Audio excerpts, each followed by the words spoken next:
Increase की। भाई debit का मतलब है बढ़ना, ठीक है, पैसे का बढ़ना, और क्रेडिट का मीनिंग है माइनस होना। लाइक ऐसे आपको एसोसिएट नहीं करेगा, कुछ ना कुछ रीसेल वैल्यू देखने को मिल जाती है, ठीक है। तो ये डिफरेंस है एक एसेट में और एक एक्सपेंस। पर्सनल में क्यों है? क्योंकि ये तुम्हारे नाम के अगेंस्ट लिखे ना, तुम्हारे नाम के अगेंस्ट लिखा होगा ना नेगेटिव बैंक बैलेंस, तो इसलिए ये पर्सनल में।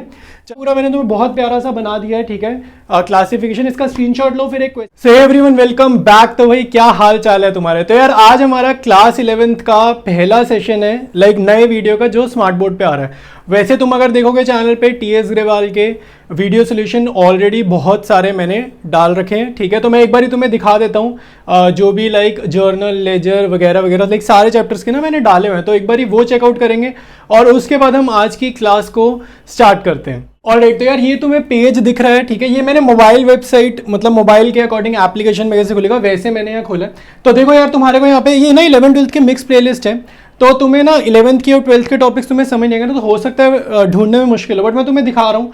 जैसे ये अकाउंटिंग इक्वेशन है, ये भी है। फिर ऊपर तुम्हें देखो जर्नल दिख रहा है, ठीक है। ये पूरी की पूरी टीएस ग्रेवाल सोल्यूशन सॉल्व है, एक एक क्वेश्चन कर रहा है, कुछ नहीं छोड़ा है, ठीक है। तो ध्यान से इसको करना जरूर है। इसके बाद देखते हैं जर्नल के बाद हमारे को दिख रहा है 11th का ये लेजर चैप्टर, ठीक है। जर्नल से जस्ट अगला लेजर है, वो भी करा है, ठीक है। फिर तुम देखोगे ये रूल्स ऑफ डेबिट क्रेडिट भी सॉल्व करा हुआ है, ठीक है। ये लास्ट सेशन का है। फिर जीएसटी मैंने देखा था लास्ट ईयर, बहुत बच्चों ने देखा था, तो जीएसटी तुम्हारे काम आएगा। फिर डेप्रिसिएशन भी बहुत सारे बच्चों ने देखा था। तो ऐसे करके सारे चैप्टर्स हैं। ये बैंक रिकंसिलिएशन ही 11th के चैप्टर्स हैं। अब मान लो तुम्हारे को प्लेलिस्ट में नहीं मिल रहा, तो ढूंढोगे कैसे भाई? यूट्यूब का जो सर्च बॉक्स है ना, वह सीधा लिख देना, चैप्टर का नाम लिखना, ठीक है, जो भी नाम है। जैसे डेप्रिसिएशन ढूंढना है, ठीक है, या जर्नल ढूंढना, तो लिखना जर्नल, फिर लिखना मनन मलिक, फिर लिखना क्लास 11th, फिर लिख देना टीएस ग्रेवाल सोल्यूशंस। तो 100% तुम्हारे को सर्च में ही आ जाएगा, पूरे का पूरा चैप्टर आ जाएगा, प्लेलिस्ट आ जाएगी, ठीक है। तो ये तो मैंने तुम्हें दिखाया कि चैनल पे ऑलरेडी क्या क्या एग्जिस्ट करता है। अब हम वापसी आते हैं आज के चैप्टर पे। तो रूल्स ऑफ डेबिट क्रेडिट हमारा चैप्टर है, ठीक है। जर्नल चैप्टर करने से पहले ये चैप्टर करना थोड़ा सा जरूरी है। देखो मैं तुम्हें बता रहा हूँ 3 नंबर का अप्रोक्सीमेटली ये चैप्टर आना है। 10 से 15 मिनट में पूरा चैप्टर कवर कर देंगे और 3 नंबर तुम्हारे इसी वीडियो में पक्के हो जाएंगे, ठीक है। पूरे 3 नंबर हमारे इस वीडियो में पक्के होंगे। तो रियल पर्सनल नॉमिनल का एक क्वेश्चन करेंगे, एसेट लायबिलिटी कैपिटल वाला एक क्वेश्चन करेंगे, और उससे पहले मैं तुम्हारे को कॉन्सेप्ट वगैरह अच्छे से बता दूंगा। तो वीडियो ध्यान से देखना, पूरा का पूरा चैप्टर इसी वीडियो में मैं तुम्हारे को कवर करा दूंगा। तो चैप्टर में आगे बढ़ने से पहले मेरे भाई, पहले तो हमें पता होना चाहिए कि हमने पढ़ना क्या है। तो यार क्लास 11th में हम लोग पढ़ रहे हैं सोल प्रोप्राइटरशिप, ठीक है। क्लास 11th में हम लोग क्या पढ़ रहे हैं? सोल प्रोप्राइटरशिप, ठीक है। तो सोल प्रोप्राइटरशिप का मतलब क्या होता है?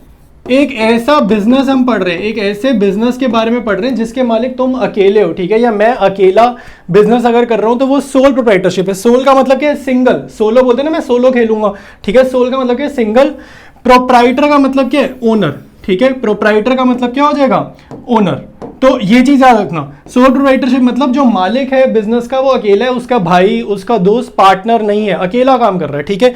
तो ऐसे बिजनेस को हमने पढ़ना है क्लास 11th में, ठीक है। ऐसे बिजनेस को हम लोग पढ़ेंगे क्लास 11th में। तो यार एक बिजनेस, आम बिजनेस या इवन अच्छे लेवल का बिजनेस कोई अकेला रन कर रहा है, तो क्या क्या चीजें उसकी अपनी होती है। जैसे तुम खुद सोचो, तुम बिजनेस रन करोगे तो दुकान तुम्हारे को चाहिए, ठीक है। दुकान में सामान भरोगे, सामान हमारे को बेचना है। अच्छा, एक और इंपॉर्टेंट चीज, इससे मेरे को एक और पॉइंट याद आया। हम लोग जो बिजनेस पढ़ रहे हैं, हम किस टाइप का बिजनेस पढ़ रहे हैं? हम पढ़ रहे हैं प्रोडक्ट सेलिंग का। हम लोग माल बेच रहे हैं, ठीक है। प्रोडक्ट को हम सेल करने वाले हैं, हम लोग सर्विस नहीं दे रहे। सर्विस का मतलब क्या होता है? जैसे मान लो तुमने कभी उबर बुक करी होगी, तो एक जगह से दूसरी जगह जाने के तुमने उसको पैसे दिए, ठीक है। तो जब तुमने पैसे दिए, तुम उस बंदे ने तुम्हें कोई गुड्स थोड़ी दिए, उसने तुम्हें क्या किया? एक जगह से दूसरी जगह पहुंचा दिया, तो ये सर्विस दी उसने, ठीक है। तो हम लोग सर्विस का बिजनेस नहीं पढ़ रहे। हम पूरी 11th में जो बिजनेस पढ़ रहे हैं वो कैटेगरी कौन सी है? वो कैटेगरी है प्रोडक्ट बेचने वाली, क्योंकि माल बेचा, तुमने पैसे दिए, एज अ कस्टमर तुमने पैसे दिए और दुकानदार ने तुम्हारे को माल बेचा। तो हम लोग पढ़ रहे हैं प्रोडक्ट सेलिंग वाला। तो एक आम दुकान में तुम अगर ये फोटो को ध्यान से देखो, इमेज को ध्यान से देखो, तो यहां पर तुम्हारे को गुड्स दिख रहे हैं, ठीक है। यहाँ पे कुछ डब्बे पड़े हैं, ये वॉशिंग मशीन है। तो बेसिकली ये क्या है? इलेक्ट्रॉनिक्स का स्टोर है, ठीक है। तो इलेक्ट्रॉनिक का स्टोर है, तो वो इलेक्ट्रॉनिक रिलेटेड आइटम्स बेचेंगे, ठीक है, इस शॉप में, ठीक है। तो ये क्या हो जाएगा? तुम्हारा स्टॉक हो जाएगा, गुड्स हो जाएगा। जिस चीज का तुम व्यापार कर रहे हो, जिस चीज का तुम बिजनेस कर रहे हो, जो बेच कर तुम पैसा कमाते हो, उसको क्या बोलेंगे? गुड्स बोलेंगे, ठीक है, स्टॉक बोलेंगे। अब आगे देखो, यहां पर इमेज है डिलीवरी व्हीकल की, ठीक है। कभी कभी क्या होता है, हमारे को बिजनेस रन करते टाइम ना अपने को है ना एक गाड़ी भी खरीदनी पड़ जाती है कि भाई सामान को एक जगह से दूसरी जगह ट्रांसपोर्ट करने के लिए गाड़ी चाहिए, ठीक है। तो वो अगर हमारे पास अपनी है तो व्हीकल कह देंगे, तो एसेट है। बेसिकली मैं क्या पढ़ा रहा हूँ, एसेट्स पढ़ रहे हैं हम। तो ये एक एसेट है बिजनेस की जो हमारी अपनी है, ये एक एसेट है, ठीक है। अब ये क्या यार, कोई भी शॉप होती है वहां पर ऑफिस बनाना होता है, ठीक है। कोई भी दुकान होती है वहां पे एक छोटी सी रिसेप्शन, एक छोटा सा ऑफिस होता है। या कोई भी दुकान तुम देखोगे वहां पर ऐसा तो नहीं है ना कि चेयर्स ही नहीं है, ठीक है, या टेबल ही नहीं है। हर दुकान में एक टेबल एक चेयर तो चाहिए। तो बेसिकली क्या हो गया, सभी दुकानों को फर्नीचर चाहिए, ठीक है। तो ये जो फर्नीचर है ये क्या हो जाएगा, ये भी एक एसेट हो जाएगा। तो ऐसे ही दुकान में जो जो चीजें तुम देखते हो, चाहे अभी तो ऐसे तुम तो बिजनेस ही करो, तुम तो स्कूल में हो, लेकिन ऐसे इमेजिन करो अगर तुम बिजनेस कल को करोगे तो कौन कौन सी ऐसी चीजें जो तुम्हारी अपनी होंगी, जो तुम खरीद कर शुरुआत करोगे। जैसे दुकान होनी चाहिए अपनी, ठीक है। दुकान अपनी है तो लैंड एंड बिल्डिंग, ठीक है। दुकान में जो माल खरीदा तुमने वो स्टॉक तुम्हारा अपना है। गाड़ी अगर खरीदी है दुकान के काम के लिए, व्हीकल है तुम्हारे पास, ठीक है। हर दुकान में फर्नीचर चाहिए, हर दुकान में कंप्यूटर चाहिए, वाईफाई चाहिए। ये सारी चीजें क्या हमारी अपनी है, ठीक है। तो ये सारे एग्जाम्पल जो मैंने बोले कौन से हो गए, एसेट्स के एग्जाम्पल हो गए, ठीक है। अब बारी आती है एक्सपेंसेस की। एक्सपेंसेस मतलब खर्चे। तो सबसे पहले तो मैं तुम्हारे को बताता हूँ एक्सपेंसेस क्या है, फिर मैं बताऊंगा एसेट में और एक्सपेंसेस में फर्क क्या है, डिफरेंस क्या है। इसमें बहुत बच्चे कंफ्यूज होते हैं। तो यार डिफरेंस समझते हैं एसेट्स और एक्सपेंसेस, और डिफरेंस समझेंगे कुछ एग्जांपल्स के थ्रू। मैं तुम्हें एग्जांपल्स यहाँ पे लिख के दिखाता हूँ। जैसे एसेट हमारी अपनी है, ठीक है। एसेट क्या होता है, हमारी अपनी खरीदी हुई चीज। तो इसका मैंने एग्जांपल लिखा लैंड एंड बिल्डिंग।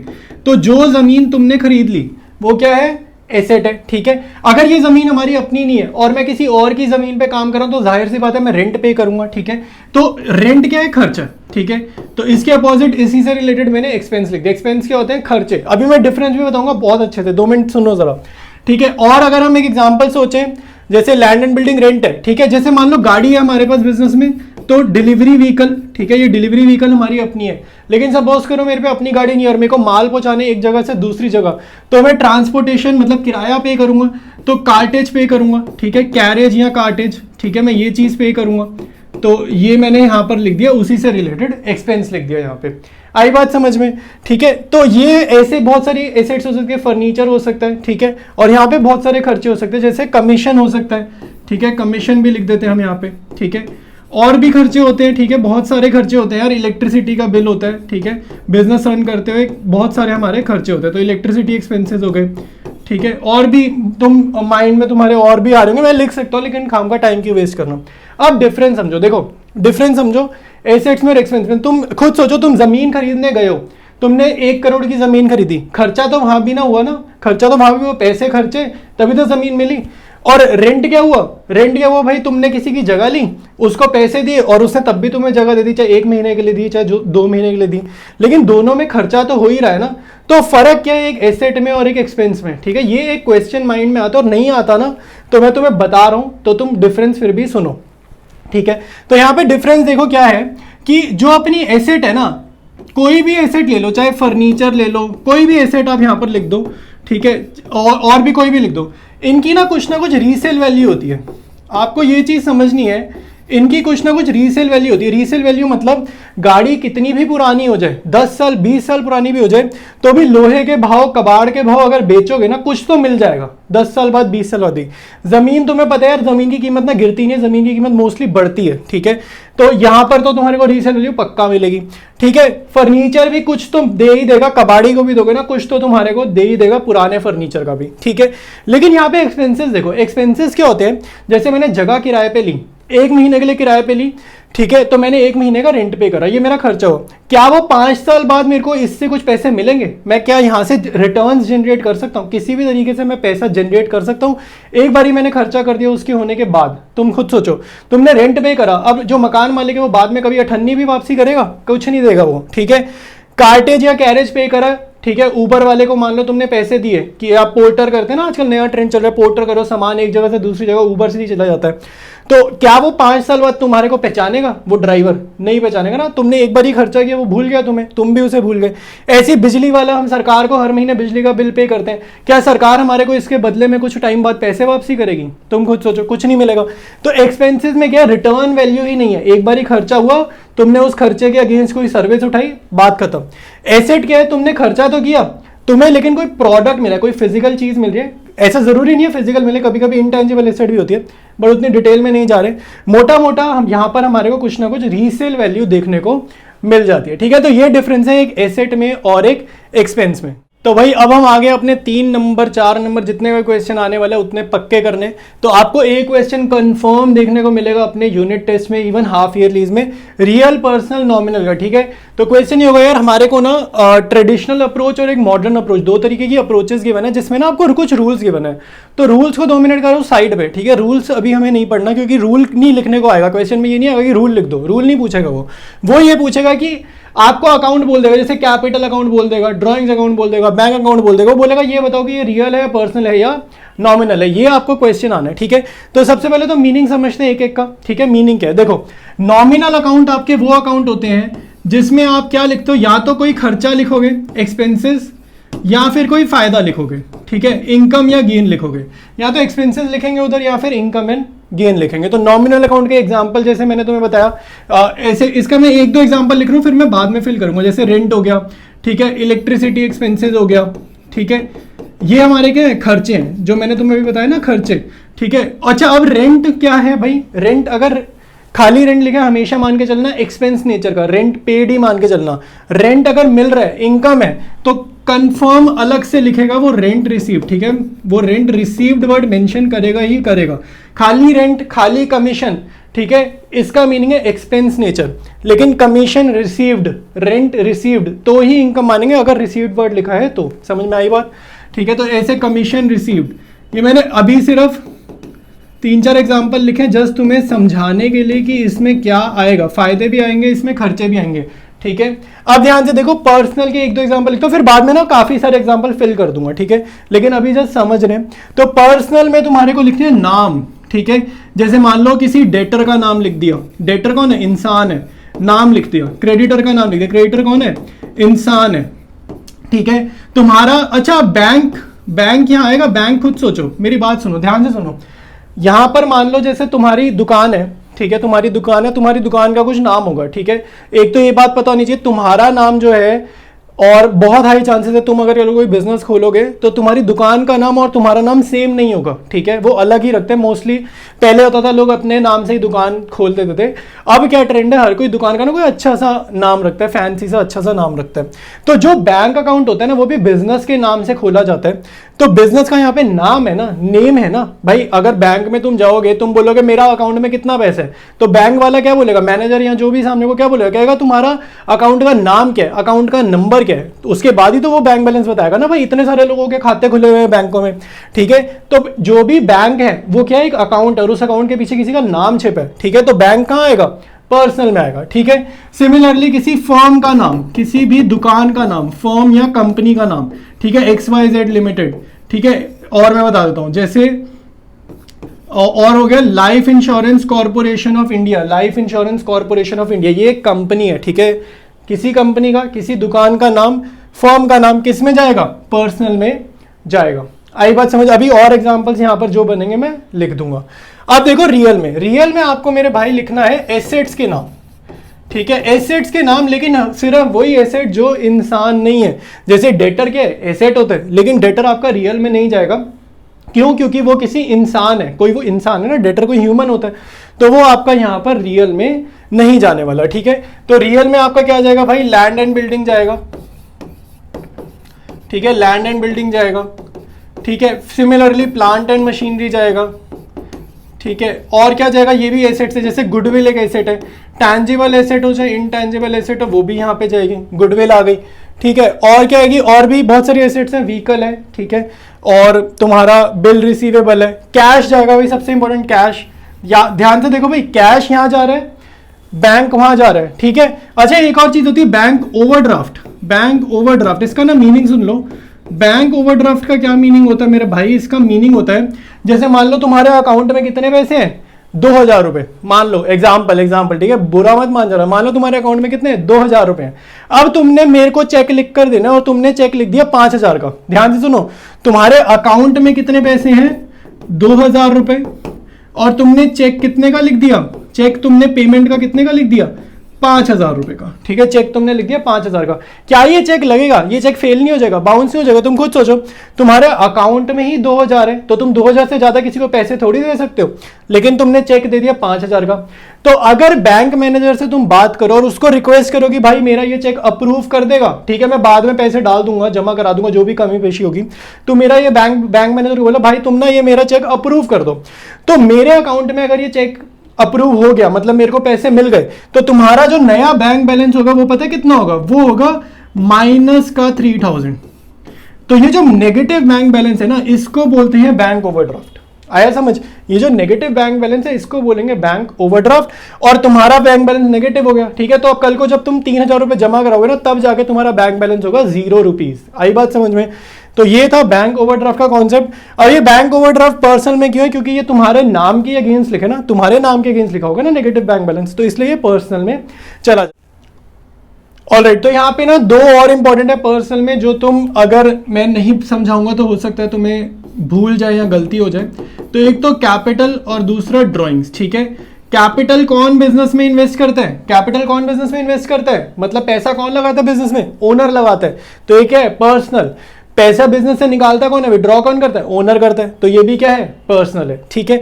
तो ये मैंने कुछ इंपॉर्टेंट एग्जांपल्स लिखे हैं, एक बार स्क्रीनशॉट ले लो, इसके बाद में तुम्हें मेन जो भी कमी पेशी है थोड़े और एग्जांपल्स यहाँ पे फिल कर देता हूँ। ऑलराइट, तो मैंने फिल कर दिए यार, कुछ और एग्जांपल्स फिल कर दिए। तो जो ध्यान देने वाले एग्जांपल एक बार नजर मार लो। एक बैंक लोन भी तुम्हारा पर्सनल में जाने वाला है। उसके बाद सेल और परचेज कंफ्यूज होते हैं बच्चे, कहाँ जाएगा? ये तुम्हारा नॉमिनल में जाएगा, ठीक है। सेल करना फायदे की बात है, परचेज करना खर्चे की बात है, ठीक है, तो नॉमिनल में जाएगा। बाकी यहाँ डिविडेंड वगैरह सब यहाँ डाल दिया, ठीक है। कुछ कुछ चीज़ों का मीनिंग नहीं समझ रहा, कोई टेंशन वाली बात नहीं है, आने वाले चैप्टर्स में तुम्हें सारी चीज़ें धीरे धीरे समझ में आ जाएंगी, ठीक है। फिर मैंने यहाँ लिखा है गेन या लॉस, कोई एक ही होगा ऑब्वियसली बात है, तभी ब्रैकेट में लिखा है loss on sale of fixed asset या फिर gain on sale of fixed asset, ये भी तुम्हारा क्या जाएगा? नॉमिनल में जाएगा। अब यहाँ पे कुछ एक्सेप्शन है, एक्सेप्शन ध्यान से सुन लो, एक्सेप्शन के नंबर नहीं कटवा कर आने। एक्सेप्शन ये है कि कोई कोई नॉमिनल अकाउंट ऐसा होता है, तुमने कुछ एंट्री सुनी होंगी, जैसे outstanding rent, outstanding salary, prepaid rent, ठीक है, कुछ तुमने ऐसी एंट्री सुनी होंगी, अक्रूड कमीशन, ये कुछ तुमने सुना होगा। तो जो भी outstanding, prepaid, accrued, received in advance, ऐसी जो भी टर्म्स हैं, ये सारी कहाँ जाएंगी? पर्सनल में जाएंगी। जैसे आउटस्टैंडिंग रेंट हो, ठीक है, आउटस्टैंडिंग चाहे सैलरी हो, ठीक है, प्रीपेड रेंट हो, ठीक है, प्रीपेड कमीशन हो, कोई भी चीज हो, ये वर्ड तुम्हें चाहे बाद में दिखे, जैसे रेंट आउटस्टैंडिंग, सैलरी आउटस्टैंडिंग, मतलब आउटस्टैंडिंग वर्ड चाहे प्रीफिक्स में हो चाहे बाद में हो, यानी कि सफिक्स में हो, बात एक ही है, ठीक है, कोई टेंशन नहीं है, आएगा पर्सनल में, हमें फर्क नहीं पड़ता। प्रीपेड रेंट बोलो या रेंट प्रीपेड, कमीशन प्रीपेड या प्रीपेड कमीशन, सब एक ही बात है। अक्रूड इंटरेस्ट, अक्रूड कमीशन, ठीक है, रेंट रिसीव्ड इन एडवांस, ठीक है, commission received in advance, interest received in advance. तो ये बेसिकली क्या हो गया? ये 4 हो गए ना तुम्हारे पास। तो ये चारों के चारों कैटेगरी भी पर्सनल में आती है, ठीक है। मैं इसको तुम्हें समझाऊं अगर, तो ध्यान से सुनो। जैसे रेंट पे करते हैं हम किसको? मकान मालिक को, ठीक है। तो रेंट अगर मैंने हैंड टू हैंड पे करा तो बात खत्म, मेरे को मकान मालिक के टूवर्ड्स कोई लाइबिलिटी नहीं है, कोई कर्जा नहीं है, ठीक है। लेकिन ये अगर आउटस्टैंडिंग रेंट होता है ना, आउटस्टैंडिंग का मतलब मैंने रेंट पे ही नहीं करा, ड्यू बट नॉट पेड, पे ही नहीं करा, तो अगले महीने मेरे को किसको पे करना है? मकान मालिक को पे करना है। तो अब ना यहाँ पे एक वो बन रही है, एक थीम ऐसी डिजाइन हो रही है कि ये पैसा मुझे किसको देना है? उस बंदे को चुकाना है, मेरे को पैसा चुकाना है। तो जब आउटस्टैंडिंग हो जाती है ना चीज की, किसी और को देना, अब इंसान को देना, अब खर्चा नहीं रहा ये, अब ये कर्जा बन गया, ठीक है। तो अब ये कर्जा बन गया, तो इसलिए अब ये कहाँ जाएगा? पर्सनल में चलेगा, क्योंकि यहाँ पे एक नेम डिफाइन हो रहा है, एक नेम हाईलाइट हो रहा है, ठीक है। तो एक बार ये स्क्रीनशॉट मार लो कंप्लीट इसका, या रजिस्टर में लिख लो। अब स्टार्ट करेंगे आगे। तो स्क्रीन पे तुम्हारे को एक क्वेश्चन दिख रहा है, मैं साइड हो जाता हूँ, पूरा क्वेश्चन वीडियो पॉज करके अटेम्प्ट करो और उसके बाद आंसर्स वेरीफाई करेंगे। सारे बच्चे अटेम्प्ट करो। अभी सिखाया रियल पर्सनल नॉमिनल क्या होता है, फटाफट से इसको अटेम्प्ट करो। तो डिस्कस करते हैं यार, मैं सारे तो नहीं डिस्कस करूंगा, मैं पहले एक बार ही तुम्हें आंसर दिखा दो ताकि तुम चेक कर लो यार तुम्हारा आंसर ठीक है या गलत है। तो ये आंसर है, सारी चीजें चेक कर लो। मैं तुम्हारे को कुछ कुछ टर्म्स के ना मीनिंग बताता हूँ जो मुझे लगता है शायद तुम्हें ना पता हो, ठीक है। तो भाई सबसे पहले देखो, पर्सनल में इंसान आते हैं तो क्रेडिटर्स, कैपिटल, डेटर्स, रमेश इंसान का नाम है, ठीक है। और बैंक ओवरड्राफ्ट, बैंक लोन, ये सब कहाँ जाना था? पर्सनल में। ड्राइंग्स भी पर्सनल में, जो मैंने तुम्हें अभी इससे पहले एग्जांपल से कहते थे वहां पर ये सब पर्सनल में थे। रियल में तुम्हारे पास एसेट्स जाती हैं, लेकिन इंसान नहीं होनी चाहिए वो एसेट। तो land and building, motor vehicle, goodwill, investment. Goodwill intangible asset है बट ये रियल में ही जाएगी। नॉमिनल में एक्साइज ड्यूटी यार एक काइंड ऑफ टैक्स होता है, तो टैक्स एक खर्चा है हमारे लिए, टैक्स पे करना, तो नॉमिनल में जाएगा, ये खर्चा है। क्योंकि बैड डेट्स, सैलरी पता है यार, तनख्वाह देना खर्चा है एम्प्लॉय को।